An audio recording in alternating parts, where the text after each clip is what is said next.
Hello, I'm Joe Robertson with Kimley Horn and Associates. I'm the consultant project manager working on the Columbia Safety Action Plan, working with the city's planning department. So just to walk you through our public engagement meeting that we're having here today.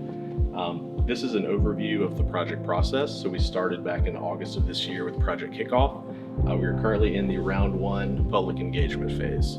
So the purpose of this phase is to reach out to the public to gather as much information as we can. Folks that live in the city, visit the city, drive throughout the area, figure out, what is important to you all. What are you seeing on a day-to-day basis in terms of traffic safety throughout the city? Where do you feel comfortable walking, driving, biking? Also, where do you not feel comfortable doing those things as well? We've got a whole slew of data that we've gathered, and so we're working through the process to try to figure out where are the most dangerous locations within the city in terms of transportation, and what are some things that we can do to help make that safer for the community. Moving along to our next board, the safe systems approach is a driving factor throughout our process. So we're trying to figure out what are things that we can do to make the roads safer, also encourage people to be safer, vehicular safety, safer speeds, and then post-crash care. So looking into things such as EMS and fire response, police enforcement, things of that nature.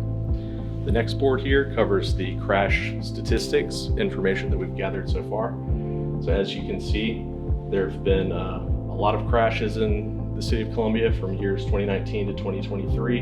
Overall, the trend has been increasing, so we're trying to reverse that trend and reduce crashes, specifically fatal and serious injury crashes throughout the city for drivers, pedestrians, bicyclists, and so on.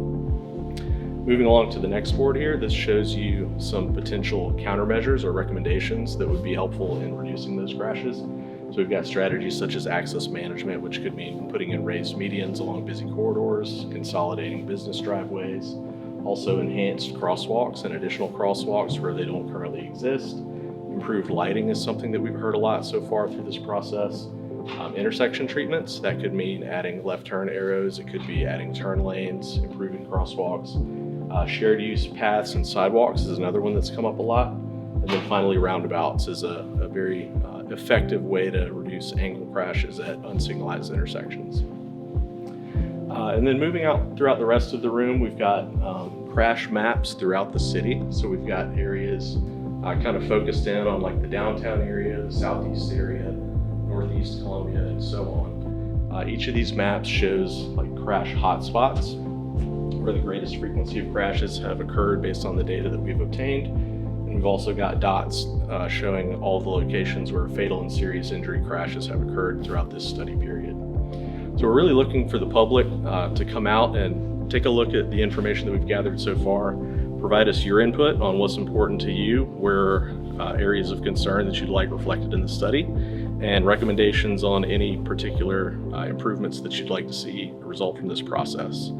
We've got a website through the city's website of the planning department. We've also got an online survey and an online mapping tool where you can go in and drop pins on specific locations and leave comments there. So we appreciate your feedback and look forward to pulling this plan together and improving safety within the city of Columbia.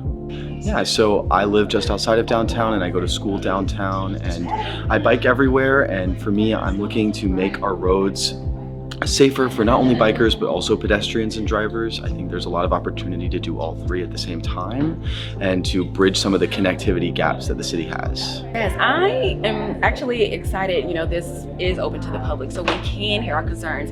I just heard that there are 300 comments currently on their survey. So having our input and knowing what is truly affecting us, but also providing solutions to what is truly affecting us rather than things being opinion-based. So understanding from a lens or the people that actually experience these. So I'm super excited that people are being involved and engaged in the safety of our community.